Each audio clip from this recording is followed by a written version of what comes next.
Dans ce documentaire, j'ai eu la possibilité de donner la parole à mes patients. Ils ont accepté de témoigner à visage découvert et ils nous racontent comment ils vivent avec le VIH.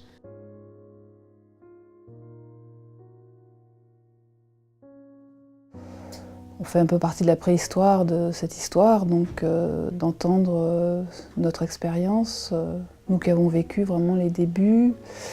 C'est bien de pouvoir encore en parler aujourd'hui, puisque bon, même si c'est moins brûlant qu'à une certaine époque, c'est quand même toujours là pour les nouvelles générations et c'est toujours une menace, quoi.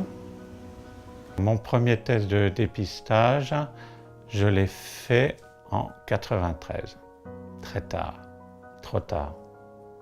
J'ai couché avec un garçon qui était séropositif alors que j'étais séronégatif. Quand il me l'a annoncé, j'ai pas dormi de la nuit pendant X temps.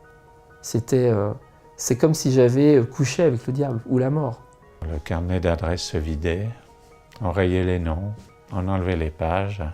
J'étais dans un état de sidération, bloquée sur place, coincée sur place, avec mon téléphone à la main.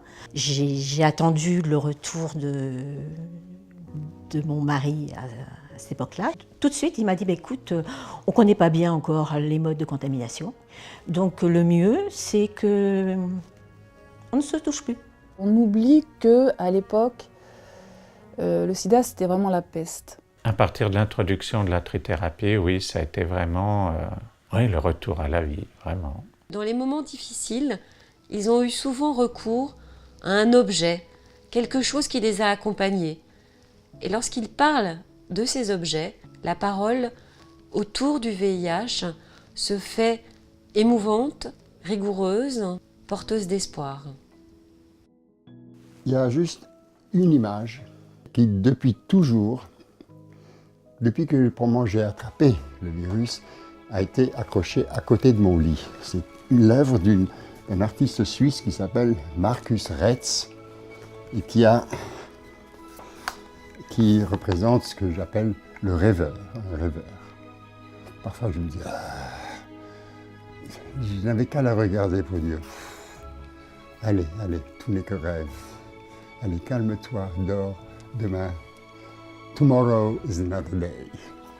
Gardons ces leçons et ces erreurs qu'on a pu faire dans le domaine du VIH et ne les répétons pas, justement pour que ça bénéficie dans bien d'autres pathologies que celle du VIH-Sida. Voilà pourquoi je pense aussi que ce film est important.